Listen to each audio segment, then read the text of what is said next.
আসমানি আযাব, বিকট আওয়াজ আর বন্যা।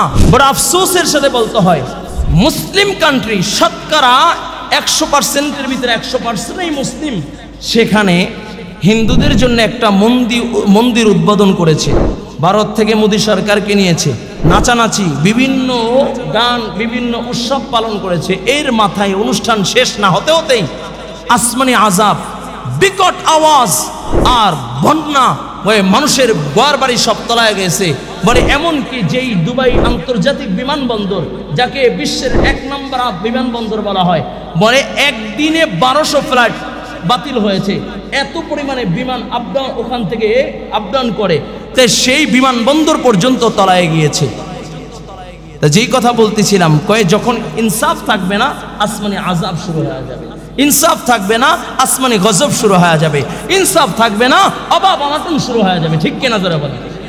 আল্লাহ তাআলা সেই কথাই বলেন, ইন্নাল্লাহা ইয়া'মুরু বিল আদল, ইন্নাল্লাহা ইয়া'মুরু বিল আদলি ওয়াল ইহসান। আল্লাহ বলেন, 1 নাম্বার ন্যায়পরায়ণ হয়ে যাও, ইনসাফগার হয়ে যাও। ও যুবক ভাই আমার, এই জন্য আমরা যারা উপস্থিত হয়েছি, আমি আমার জায়গা থেকে আমার অধীনস্থ যারা থাকবে তাদের উপর ইনসাফ প্রতিষ্ঠা করা আমার জন্য দায়িত্ব। আমার ইউনিয়নে আমি চেয়ারম্যান, আমার ইউনিয়নে যে জনগণ আছে তাদের উপর ইনসাফ প্রতিষ্ঠা করা আমার দায়িত্ব। আমি এক আসনের এমপি, আমার আসনে যত জনগণ আছে তাদের উপরে ইনসাফ প্রতিষ্ঠা করা আমার দায়িত্ব। আমি যে রাষ্ট্রের প্রেসিডেন্ট, আমার রাষ্ট্রের সমস্ত জনগণের উপরে ইনসাফ প্রতিষ্ঠা করা আমি সরকার হয়ে আমি সরকারের দায়িত্ব। ঠিক কিনা জোরে বলেন? যখন ইনসাফ থাকবে আসমানি বরকত নাজিল হবে, ইনসাফ থাকবে না আসমানি বরকত নাজিল হবে না। ইনসাফ থাকবে না, আযাব গজব শুরু হয়ে যাবে। ছোট্ট একটা কথা মনে পড়ে গেছে, বলবো। ওমরে ফারুক রাদিয়াল্লাহু তাআলা আনহুর জামানায় কতটা ইনসাফগার ছিলেন, কত ইনসাফ।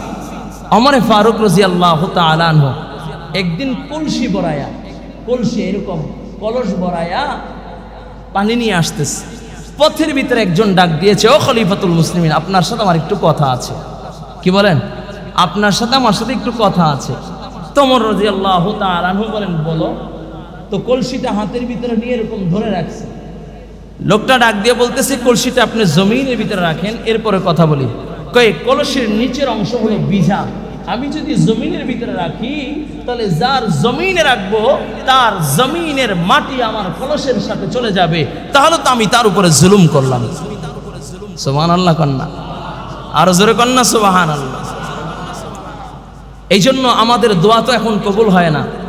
আমরা দোয়া করি, আমাদের দোয়া কবুল হয় না, কারণ আমরা ইনসাফ করি না, আমাদের ভিতরে আল্লাহর ভয় নাই। আমরা গুনাহ করি, গুনার ভিতরে দাবিত হইয়া একের পর এক অন্যায় অত্যাচার করি, আমাদের কলজার ভিতরে আল্লাহর ভয় নাই। ঠিক কিনা জোরে বলেন? অথচ আমাদের আকাবের বুজুর্গরা যারা চইলা গেছেন, তারা হাত উঠাইলে আল্লাহ দোয়া কবুল করতেন। সুবহানাল্লাহ, হাত উঠাইলে দোয়া কবুল করতেন। দোয়া করছে, দোয়া কবুল হয়ে গেছে।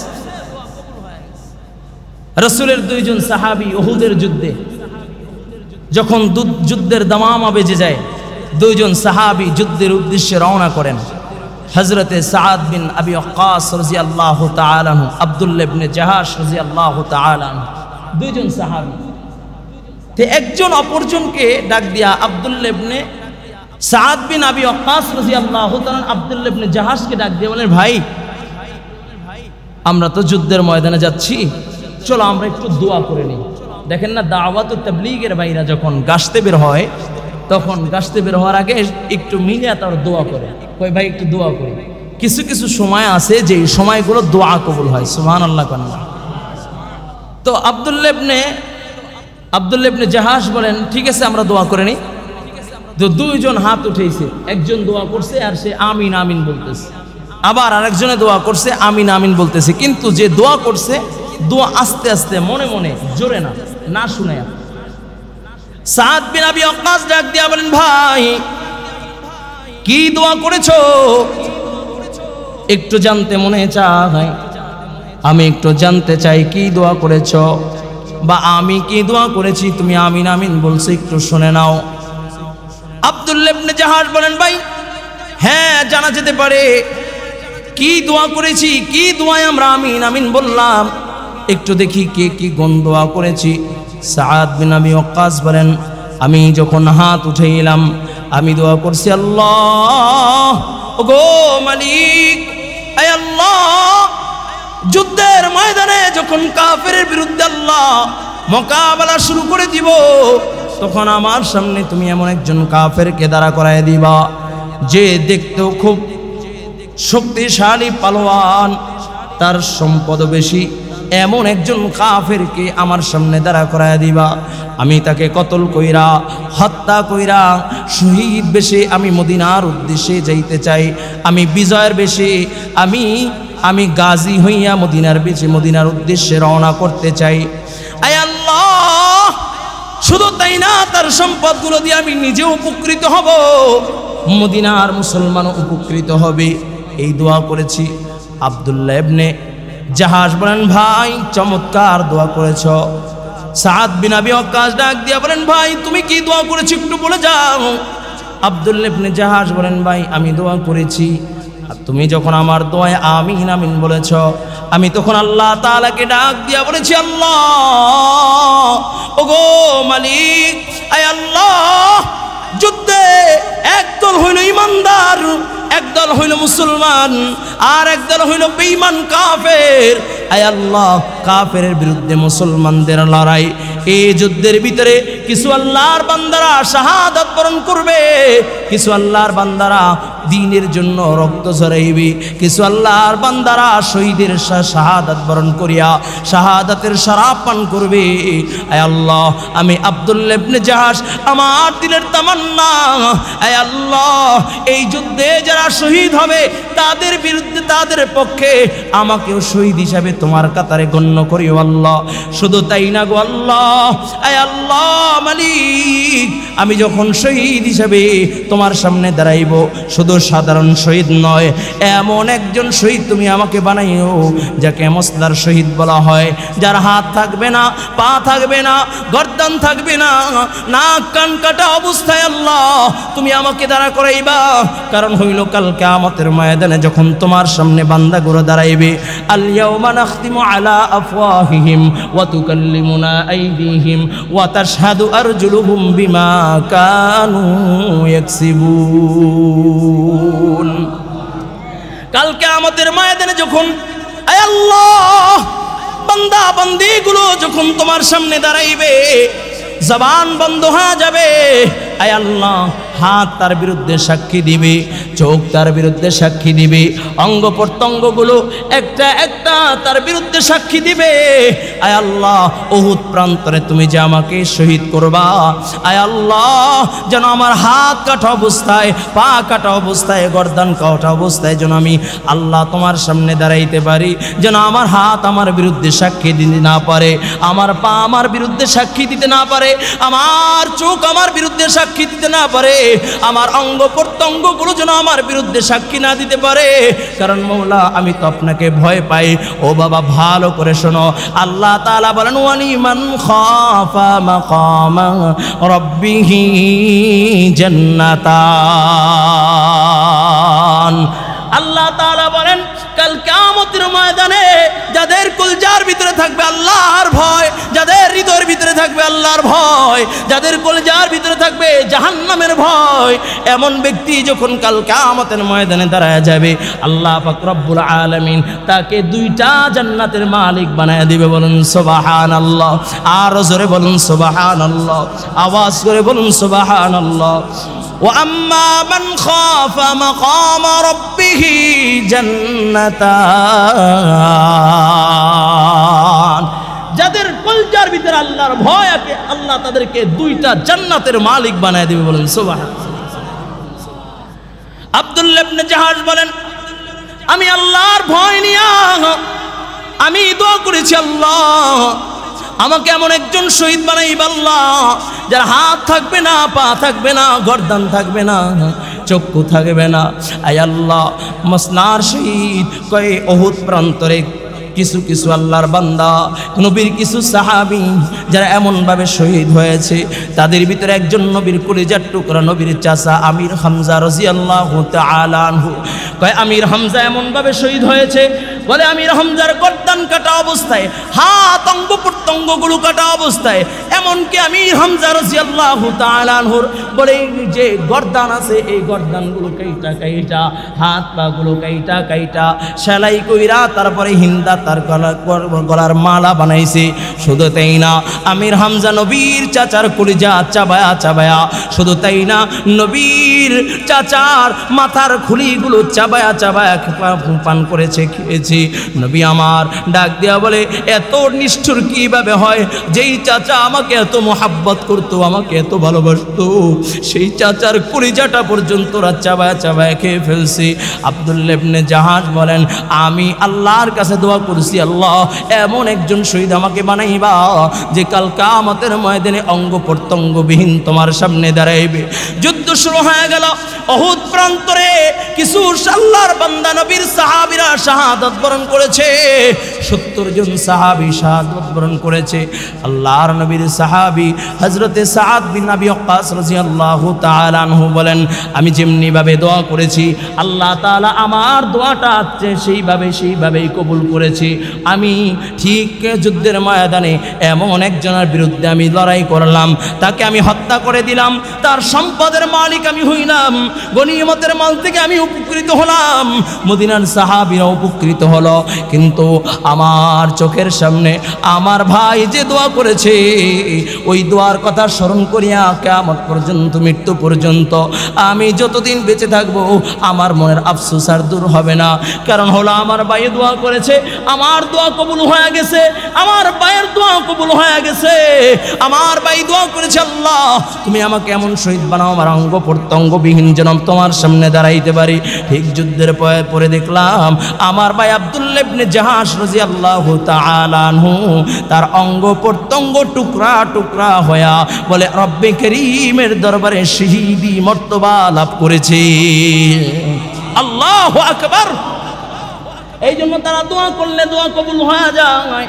আর আমাদের দোয়া কবুল হয় না কেন? তার 1 নাম্বার কারণ হলো আমাদের ভিতরে আল্লাহর ভয় নাই। 2 নাম্বার, আমাদের ভিতরে ইনসাফ নাই। আমরা জুলুম, আমার নিজের অধীনস্থ যারা আছে তাদের উপরে জুলুম করি, আমার কর্মচারী যারা আছে তাদের উপরে জুলুম করি। এই জন্য আমাদের দোয়া কবুল হয় না। আল্লাহ তাআলা সেই কথাই বলেন, ইন্নাল্লাহা ইয়া'মুরু বিল আদলি ওয়াল ইহসান। আল্লাহ কয় 1 নাম্বার ন্যায়পরায়ণ হয়ে যাও, ইনসাফগার হয়ে যাও। 2 নাম্বার ওয়াল ইহসান, এবং ভালো ব্যবহারকারী হয়ে যাও। বলুন সুবহানাল্লাহ। 2 নাম্বার ভালো ব্যবহারকারী হয়ে যাও, একে অপরের সাথে ভালো ব্যবহার করবা, মুসলমানের সাথে ভালো ব্যবহার করবা। ঠিক কিনা যারা বলেন? আজকে বড় দুঃখের সাথে পরাক্রান্ত হৃদয় নিয়ে বলতে হয়, আজকে মুসলমানের সাথে ভালো ব্যবহার করতে চাই না। আজকে মুসলমান হিন্দুর বাচ্চার সাথে ভালো ব্যবহার হয়, খ্রিস্টানের বাচ্চার সাথে ভালো ব্যবহার হয়, ইহুদির সাথে ভালো ব্যবহার হয়। অথচ ফিলিস্তিনে মুসলমানরা মার খাচ্ছে, মুসলমান হাসি তামাশার ভিতরে লিপ্ত আছে। ঠিক কিনা যারা বলেন? অথচ আল্লাহ তাআলা আল্লাহর হাবিব সরকারে দু আলম মুহাম্মাদুর রাসূলুল্লাহর আচরণ কেমন ছিল? মুহাম্মাদুর রাসূলুল্লাহ ওয়াল্লাযীনা মাআহু আশিদ্দাউ আলাল কুফফার রুহামাউ বাইনাহুম। রাসূল আকরাম সাল্লাল্লাহু আলাইহি ওয়াসাল্লামের ব্যবহার ছিল, তার সহপাঠী যারা তাদের সাথে ভালো ব্যবহার করতেন, নরম হৃদয়ের ছিলেন, নরম হৃদয়ের। তাদের যারা জলে সাহাবায়ে কেরাম মুসলমানদের প্রতি সহানুভূতি ছিল, নরম হৃদয়ের ব্যবহার ছিল। আর বেদিনের বিরুদ্ধে আল্লাহর নবী ছিল বড় কঠিন। ঠিক কিনা যারা বলেন? আর আমাদের হয়ে গেছে, আমরা এখন বেদিনদের উপরে সহানুভূতি দেখাই আর মুসলমানদের উপরে কঠোরতা দেখাই। ঠিক কিনা যারা বলেন? নাকি ভুল বললাম? বেদিনদের বিরুদ্ধে আমাদের সহানুভূতি, সহমর্মতা, সফট হৃদয়, কিন্তু মুসলমানদের বিরুদ্ধে আমরা কঠিন হৃদয়। ঠিক কিনা যারা বলেন? আজকে দুবাইতে যে ভয়াবহ যে বন্যা হয়েছে, যে বন্যায় বলে মানুষের ক্ষতিগ্রস্ত, পুরো মরুপ্রান্তরে যেখানে বৃষ্টির জন্য হাহাকার চলে, যেখানে বৃষ্টির জন্য আত্মচিৎকার চলে, সেখানে বন্যায় মানুষ ভেসে যাচ্ছে। মানুষের বন্যার থেকে বাঁচার জন্য আত্মচিৎকার চলতেছে। কেন ভাই? হিন্দুর বাচ্চাদের জায়গায় মরুপ্রান্তর দুবাইতে জায়গা হয়, অথচ ফিলিস্তিনি মুসলমানদের পক্ষে তাদের কোনো কথা নাই। ঠিক কিনা জোরে বলেন? শুধু তাই না, মরুপ্রান্তর যেখানে 100-র ভিতরে 100% মুসলমান, সেখানে তারা কোটি কোটি টাকা, বলে সহস্র হাজার কোটি টাকা ব্যয় করে মন্দির নির্মাণ করতে পারে, অথচ ফিলিস্তিনি মুসলমানরা না খেয়ে রোজা রাখে, বলে না খেয়ে ইফতার করে, তাদের জন্য সামান্য ত্রাণটুকু তারা পাঠাইতে পারে না। ঠিক কিনা জোরে বলে? তাদের জন্য একটা বক্তব্য তারা দিতে পারে না। কি বলবো, কেমনে বুঝাইবেন? অথচ আল্লাহর নবী বলেন রুহামা বাইনাহুম মুহাম্মাদুর রাসূলুল্লাহ ওয়াল্লাযীনা মাআহু আশিদ্দাউ আলাল কুফফার রুহামাউ বাইনাহুম। মুসলমান মুসলমানের সাথে থাকবে, সফট হৃদয়ের মুসলমান মুসলমানের সাথে থাকবে, সহমর্মিতা মুসলমান মুসলমানের সাথে থাকবে, নরম ব্যবহার। আর আজকে মুসলমান মুসলমানের বিরুদ্ধে হয়ে গেছে কঠিন ব্যবহার, আর হিন্দু মুসলমান ভালো ব্যবহার করতে চায়। ঠিক কিনা জোরে বলেন? বললাম, ভুল বললাম না তো? দেখছেন না কি ভয়াবহ দুর্গ? এই বলে 75 বছরের ইতিহাসে, 75 বছরের ইতিহাসে এত ভয়াবহ বন্যা নাকি দুবাইতে হয় না। আল্লাহ তাআলা হেফাজত করুক, বলেন আমিন। আল্লাহ হেফাজত করুক, বলেন আমিন। আরো জোরে বলেন আমিন। কেমনে বুঝাইলে বুঝবেন? আল্লাহ তাআলা সেই কথাই বলেন, ইন্নাল্লাহা ইয়া'মুরু বিল আদল ওয়াল ইহসান। একে অপরের সাথে ভালো ব্যবহার করবা, এক ভাই অপর ভাইয়ের সাথে ভালো ব্যবহার করবা। সরকারে দো আলম রাহমাতাল লিল আলামিন বলেন, আল মুসলিমুনা আল মুসলিমু মান সালিমাল মুসলিমুনা মিন লিসানি ওয়া ইয়াহদি। কয় ওই ব্যক্তি মুসলমান হতে পারে না যার হাত এবং মুখ দিয়া অপর মুসলমান নিরাপদ না থাকে। শুধু তাই না, আল্লাহর হাবিব বলেন আল মুসলিম আখুল মুসলিম। মুসলমান মুসলমানের ভাই। ও যুবক ভাই, হোক সে নিগ্রো, হোক সে আফ্রিকান, হোক সে নাইজেরিয়ান, কিন্তু তার কলিজার ভিতরে যদি থাকে ঈমান, সে হলো আপনার ভাই। আর তামাম দুনিয়ার কোনো বিধর্মী মুসলমানদের ভাই হতে পারে না। আল্লাহ রাসূল বলেন আল মুসলিম আখুল মুসলিম। মুসলমান মুসলমানের ভাই। সুবহানাল্লাহ। মুসলমান মুসলমানের ভাই। আর আমরা খ্রিস্টান, বৌদ্ধ, ইহুদি, নাসারাদেরকে আমরা ভাই বানাই নিয়েছি। কই হিন্দুদের পূজা তো মুসলমানদের সারা জমেই না। বড় আফসোস লাগে, পহেলা বৈশাখকে কেন্দ্র করে হিন্দুদের যে র্যালি হয়েছে, হিন্দুদের যে অনুষ্ঠান আর পূজা হয়েছে, ম্যাক্সিমাম পূজার ভিতরে মুসলমান যে তারপরে পূজাকে বাড়ি করেছে। ঠিক কিনা জোরে বলে? মুসলমান ছাড়া নাকি ওদের পূজাই জমে না। অথচ মুসলমানদের শ্রেষ্ঠ জায়গা, ইবাদতের জায়গা মসজিদ, আল্লাহর ঘর। মসজিদে আল্লাহর বান্দাদেরকে খুঁজে পাওয়া যায়। ভুল বললাম নাকি? হ্যাঁ, শুক্রবার জুমার দিন যদি না যাই, বউ তো ঘরে বইয়ে ক্যাটক্যাট করবে। এই জন্য দায়সাইরা মোটামুটি দৌড় দিয়ে আসি। কোন সময়? ইমাম সাহেব যখন ফাযকুরুনি আযকুরুকুম ওয়াশকুরুলি ওয়ালা তাকফুরুন বলবে, দাঁড়াই আল্লাহু আকবার, সালামটা ফিরেইছে তো মাশাআল্লাহ, দে দৌড়। স্যান্ডেল কাটটা নিছি, তাও দেখার সুযোগ নেই। মোটামুটি দায় সারার কাজ নাকি?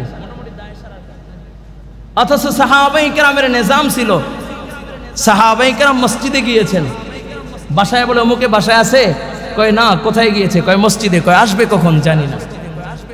বাজারে গিয়েছে, কয় কোথায় গিয়েছে? বাজারে। কয় আসবে, এই গেছে, আসবে, চলে আসবে। আর আমাদের হয়ে গেছে উল্টা, বাজারে গেছে, কখন আসবে? কয় জানি না। মসজিদে গেছে, এই তো মাত্র 5 মিনিট লাগবে, সালাম ফিরে লেগে নাকি? ভুল বললাম? এটাই তো হচ্ছে। আল্লাহ আল্লাহ আমাদের সকলকে হেফাজত করুক, বলেন আমিন। তাহলে এক মুসলমান অপর মুসলমানের সাথে ভালো ব্যবহার করতে হবে, তাই না? এক মুসলমান অপর মুসলমানের সাথে ভালো ব্যবহার করতে হবে। সরকারে দো আলম রাহমাতাল লিল আলামিন নবী মুহাম্মদুর রাসূলুল্লাহ সাল্লাল্লাহু আলাইহি ওয়াসাল্লামের ইন্তেকালের পরে এক যুবক, তার দিলের ভিতরে তামান্না, আমি রাসূলের রওজা জিয়ারত করব। সুবহানাল্লাহ কন্যা। আমাদের কার দিলে এই তামান্না আছে, আশা আছে রাসূলের রওজা জিয়ারত করার? আল্লাহু আকবার। ওমা আপনাদের নাই এত স্লো? আবার নামান, হাত নামান, হাত নামান।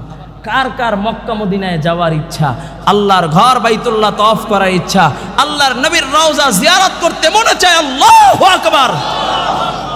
আল্লাহ এই হাতগুলোকে খালি হাতে ফিরাইয়া দিও না, এই হাতগুলো দিয়ে আল্লাহ কাবা বাইতুল্লাহকে ধরার তৌফিক দাও। আল্লাহ এই হাতগুলো যারা দাঁড়াইছে আল্লাহ তোমার বন্ধুর রওজার সামনে না নিয়ে মৃত্যু দিও না। বলো আমিন, আরো জোরে বলো না আমিন। বারংবার হজ্জে বাইতুল্লাহ যাওয়ার তৌফিক দান করো, বলো না আমিন।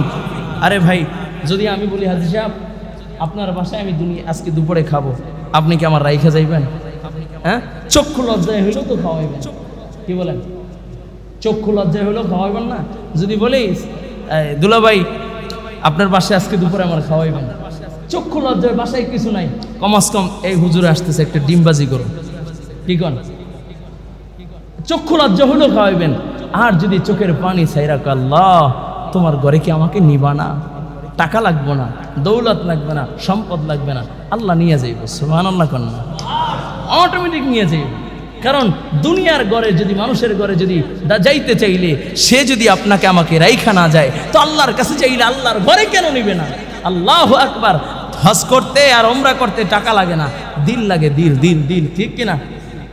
দিল লাগে। অনেক কোটি কোটি টাকার মালিক আছে, মিলিয়ন বিলিয়ন ডলারের মালিক, কিন্তু আল্লাহর ঘর বাইতুল্লাহ তওয়াফ করতে পারে নাই। আবার অনেক গরিব আছে, দিন আনতে আর কি বলে কে নুন আনতে পান্তা ফুরায়, এরপর আল্লাহর ঘর বাইতুল্লাহ তওয়াফ করছে। তবে মজার একটা কথা বলি, যারা হজ করে তারা কখনো গরিব হয় না। সুবহানাল্লাহ কন না? যারা হজ করে তারা কখনো গরিব হয় না। ইনশাআল্লাহ হজের আলোচনা আসতেছে, করবো ইনশাআল্লাহ। তবে একটা মজার একটা ঘটনা শুনে যাই। আমার আব্বু তো আজকে প্রায় আমি যখন জন্মগ্রহণ করেছি তখন থেকে নিয়ে এই পর্যন্ত প্রায় 28 বার, মানে মাঝে শুধু করোনার বছর 19-20 এই 2 বছর হজ বাদ ছিল, আর প্রত্যেক বছরই হজ করেছে আলহামদুলিল্লাহ। তা আমার আব্বুর সাথে লোক যায়, তো এক আল্লাহর বান্দা হজের নিয়ত করছে, হজের নিয়ত কইরা মোটামুটি হজ করছে। হজ কইরা বিমানবন্দর থেকে আব্বুর সাথে দেখা না কইরা চলে গেছে। 6 মাস পর আমার আব্বুর জন্য হাদিয়া নিয়ে আসছে। তা বললো, আব্বা বললো হাজী সাহেব বিমানবন্দরে হজ করাইলাম, অথচ বিমানবন্দর দিয়ে একটা সালাম না দিয়ে গেলেন গা। কয় হুজুর কি বলবো, দুঃখের কথা, আমি যেদিন হজে যাই সেদিন আমার ঘরে 1 প্যাকেট লবণ কিনবো এতটুকু টাকা আমার ঘরে ছিল না, এতটুকু টাকা আমার ঘরে ছিল না। কিন্তু আমি যখন হজ করে আসলাম 6 মাসের ব্যবধানে আলহামদুলিল্লাহ আমার ব্যবসার ভিতরে এত বরকত আল্লাহ দিচ্ছে, আমার এখন আর কোনো অভাব নাই। চিল্লা এখন আল্লাহু আকবার। এই জন্য দিনেওয়ালাকে, এই জন্য তামান্না দিলের নিয়াত করেন, এখন থেকে নিয়াত করেন, আল্লাহ আমাদেরকে মক্কা মদিনা না দেখায় মৃত্যু দিও না, আল্লাহ মক্কা মদিনা না দেখায় মৃত্যু দিও না। নওজোয়ান যুবক মনের ভিতরে তামান্না আল্লাহর নবীর রওজা জিয়ারত করব, বড় আশা আকাঙ্ক্ষা নিয়ে নওজোয়ান যুবক আল্লাহর নবীর রওজা জিয়ারত করার উদ্দেশ্যে রওনা করলেন। যুবকের বাড়ি থেকে আল্লাহর নবীর রওজা ইয়ানি মদিনা 300-350 কিলোমিটার লম্বা রাস্তা। নওজোয়ান যুবক যখন আল্লাহর নবী সরকারে দু আলম নবী রাহমাতাল লিল আলামিন নবী মুহাম্মদুর রাসূলুল্লাহ সাল্লাল্লাহু আলাইহি ওয়াসাল্লামের রওজা জিয়ারত করার উদ্দেশ্যে যখন ঘর থেকে বের হয়ে গেছে, মরুভূমির সফর, তৎকালীন সফরের নিয়ম ছিল রাতের বেলা সফর করা, দিনের বেলা বিশ্রাম নেওয়া, কারণ প্রচণ্ড মরুভূমির তাপ। এখন তো অত্যাধুনিক যানবাহন হয়ে গেছে, এটা অনুভব করা যায় না। তখন তো উট আর ঘোড়া ছাড়া আর কোনো বাহন ছিল না। নওজোয়ান যুবক 300-350 কিলোমিটার লম্বা রাস্তা যখন পাড়ি দিচ্ছে, ক্লান্ত শরীর নিয়ে মাঝখানে এক খেজুর বাগানে বিশ্রাম করতেছে। বলে ঘোড়ার বাদনটা হালকা হয়েছে, উটের বাদনটা হালকা। উট বাদন খুইলা খেজুর বাগানে যায় চারাগুলো নষ্ট করতেছে। এদিকে খেজুর বাগানের মালিক এক মুরব্বী এসে দেখে তার বাগান নষ্ট করতেছে, উট তার চারাগুলো নষ্ট করতেছে। উটকে তাড়াবার জন্য একের পর এক পাথর নিক্ষেপ করতেছে। একটা পাথর আঘাত আইসা কপালের ভিতরে লাইগা কপাল ফাইটা রক্তক্ষরণ হইতে হইতে জায়গায় উটটা মারা গেছে। মুরব্বী উটের পাশে দাঁড়ায় রয়েছে। নওজোয়ান যুবক যখন ঘুম ভেঙে যায়, ঘুম থেকে উঠা দেখে তার উটকে আর পাওয়া যায় না। খুঁজতে খুঁজতে দেখে একটা চারা বাগানের ভিতরে, খেজুর বাগানের ভিতরে উটটা পড়ে রয়েছে, রক্তক্ষরণ হইতে হইতে মারা গিয়েছে। পাশে একজন মুরব্বী দাঁড়ানো। ডাক দিয়া বলে চাচা কে আমার উট মেরেছে দেখেছেন? মুরব্বী ডাক দিয়া বলে বাবা আমি তোমার উটকে মেরেছি। যুবক রাগের বশবর্তী হইয়া মুরব্বীকে পিটাইতে পিটাইতে হত্যা করে ফেলছে। যেই মাত্র কতল হয়ে গেছে, হত্যা হয়ে গেছে, যুবক এখন অনুতপ্ত হয়া অনুশোচনা হয়া আয় হায় আমি কি করলাম, আমার উটের পরিবর্তে উট দিয়ে দিলেই তো হইতো, আমি কেন তাকে হত্যা করলাম, তাকে কেন কতল করলাম। এই কথা অনুভব করেছে, চোখের পানি সাইরা কান্না করে আর অনুতপ্ত হয়ে মুরব্বীর লাশের কাছে দাঁড়ায় রইলেন। বিকালবেলা মুরব্বীর সন্তানরা যখন বাবাকে খোঁজার জন্য যখন বের হয়ে গেছে, কোথাও বাবাকে খুঁজে পায় না। দেখে বাবার লাশের সামনে একজন নওজোয়ান যুবক দাঁড়ায় রয়েছে, পাশে একটা উট মরে পড়ে রয়েছে। যুবককে ডাক দেয়া বলে যুবক কে আমার বাবাকে মেরেছে, তুমি কি দেখেছো? যুবক হাতটা দইরা ডাক দেয়া বলে ভাই তুমিও মুসলমান আমিও মুসলমান, আমি অন্যায় করেছি, আমি আমার হাতে আইন তুলে নিয়েছি, তুমি সাবধান আইন তুলে নিও না, তুমি অপরাধ কইরো না, আমি তোমার বাবাকে মেরেছি। চলো চলো খলিফাতুল মুসলিমিন আমারে ফারুক রাদিয়াল্লাহু তাআলা আনহুর দরবারে চলো, চলো আমার বিরুদ্ধে মামলা দায়ের করো, আমি আমার বিচার দুনিয়ায় আমি আমার বিচার ভোগ করা যাইতে চাই, পরকালে আদালতে কিবরিয়ায় আসামি হয়ে দাঁড়াইতে চাই না, আমি খুনি হয়ে রব্বে করিমের সামনে দাঁড়াইতে পারবো না। চলো চলো আমিরুল মুমিনের দরবারে চলো। যুবক যখন মুরব্বীর সন্তানরা যুবককে নিয়ে আমিরুল মুমিনের সামনে হাজির হয়ে গেলেন। ডাক দেয়া বলে আমিরুল মুমিনিন আমরা হইলাম মুরব্বীর সন্তান, আমার বাবাকে হত্যা করেছে, আমি আমার বাবার বিচার চাই। ও আমিরুল মুমিনিন আমার বাবার হত্যাকারীর বিচার চাই। কোরআনের আইন হলো যদি চুরি করে চোর পুরুষ হোক নারী হোক হাত কেটে দাও, হত্যা করলে হত্যার বিনিময়ে হত্যা করিয়া দাও, কতল করে দাও। আমিরুল মুমিনিন তার বিচার শোনায়া দিলেন, নওজোয়ান যুবক তুমি হত্যার পরিবর্তে তোমাকে হত্যা করা হবে, কতল করা হবে। নওজোয়ান যুবক বিচার মাথা পেতে নিলেন। আমিরুল মুমিনিন ডাক দিয়া বলে যুবক তোমার কোনো শেষ কোনো ইচ্ছা আছে কিনা, তামান্না আছে কিনা, মৃত্যুর আগ মুহূর্তে কোনো চাওয়া পাওয়া আছে কিনা? যুবক চোখের পানি ছেড়ে ডাক দিয়া বলে ও আমিরুল মুমিনিন খলিফাতুল মুসলিমিন আমার দিলের ভিতরে একটা তামান্না। বলে কি তামান্না? কয় আমার বাসা থেকে বহু দূর আমি ব্যবসার জন্য যেতাম, সেখানে এক ইহুদি সে আমার কাছে কিছু টাকা কর্জ নিয়েছিলাম, সে আমার কাছে কিছু টাকা পায়, আমি মুসলমান সেজন্য সে আমাকে কর্জ দিয়েছে, জানে মুসলমান আমানতের খেয়ানত করে না, মুসলমান আমানতের খেয়ানত করে না, এই বিশ্বাস করে আমাকে টাকা দিয়েছে। কিন্তু আমার বাড়ি থেকে ওই ইহুদির বাড়ি অনেক দূর, ইহুদির বাড়ি থেকে আমার বাড়ি অনেক দূর, আমার বাড়ির লোকেরা ইহুদিকে চিনে না, ইহুদি আমার বাড়ির কাউকে চিনে না। ও খলিফাতুল মুসলিমিন আপনি যদি আমাকে একটু সুযোগ দিতেন তাহলে আমি ইহুদির টাকাটা পরিশোধ করে আসতাম। আমিরুল মুমিনিন ডাক দেয়া বলে ও যুবক তোমাকে আমি সুযোগ দিবে সেই সুযোগ নাই, কারণ হলো মুসলমানরা দলে দলে বিভিন্ন জায়গায় ইসলাম প্রচারের জন্য যুদ্ধ করার জন্য কাফেরদের বিরুদ্ধে বিভিন্ন জায়গায় তরবারি নিয়ে হাতের ভিতরে মাঠে নাইমা গেছে, ওইরকম সৈন্য নাই, তবে তোমার সাথে 2-4 জন দিব তাও সুযোগ নাই। তুমি যদি তোমার লোক নিয়ে তাদেরকে কতল করে দাও, হত্যা করে দাও, তাহলে তো আমি আবার তুমি ডাবল তোমাকে খুঁজে কোথায় পাবো। তবে একটা অপশন আছে, তুমি যদি তোমার জায়গায় তোমার কোনো ভাই তোমার কোনো বাবা বা আত্মীয় স্বজনকে জিম্মাদার বানা যেতে পারো, আমি তাহলে তোমাকে রক্ষা দিতে পারি, ছুটি দিতে পারি।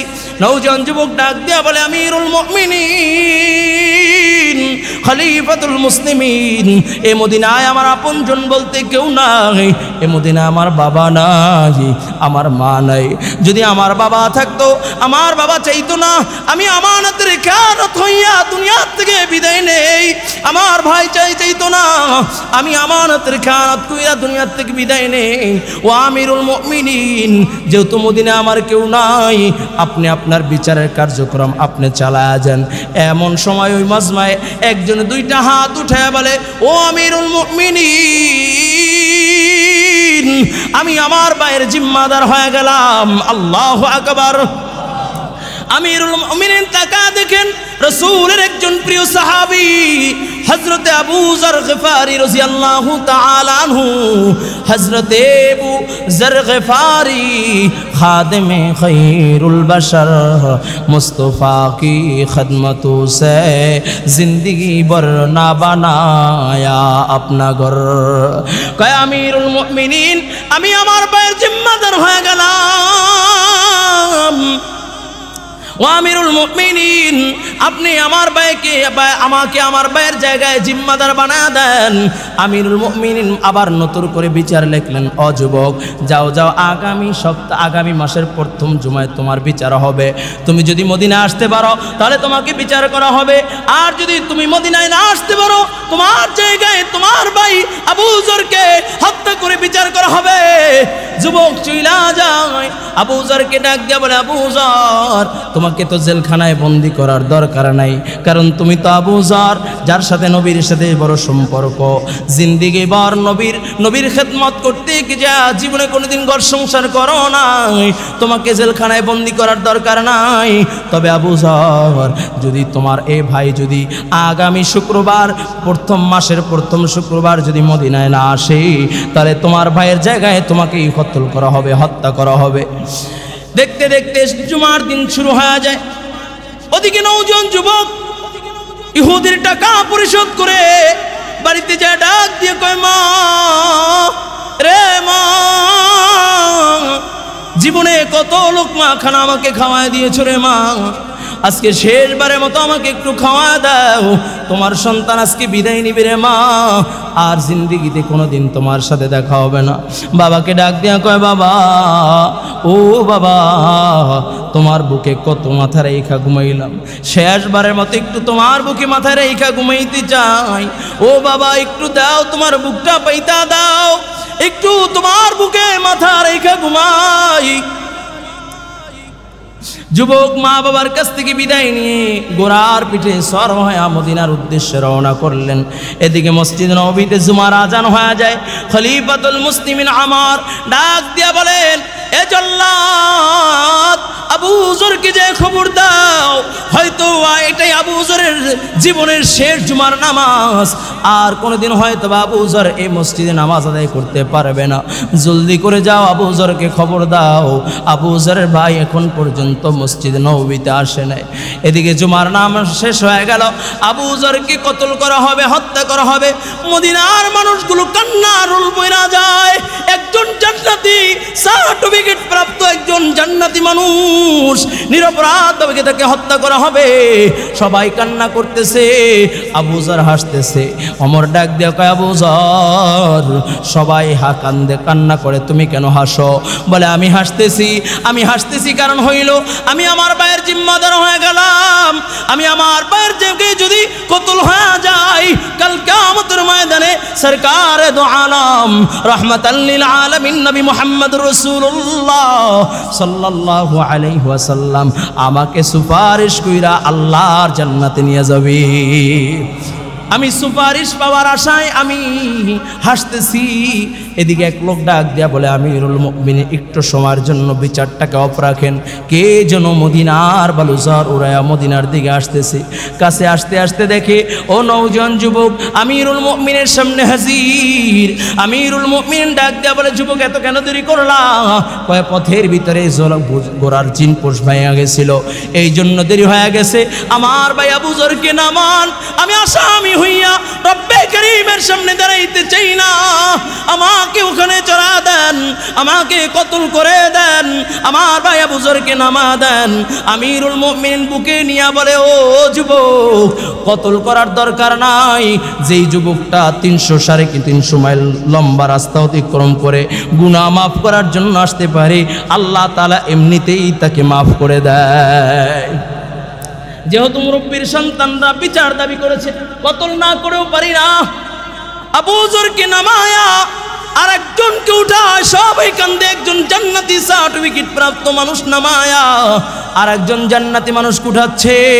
ওই যুবক যেই বাবার খুনের মামলা দায়ের করেছে, ওই যুবক ডাক দিয়া বলে, আমিরুল মুমিনিন, বাবার হত্যার বিচার চেয়েছিলাম, এখন একটা দরখাস্ত করতেছি আমিরুল মুমিনিন, আমার ভাইকে আপনি ছুরিতে চড়ায়েন না, হত্যা কইরেন না, আমার ভাইকে আমার ভাই হিসেবে আমাকে দিয়ে দেন, আমি আমার ভাইকে নিয়ে বাড়িতে চইলা যাইতে চাই। আল্লাহু আকবার।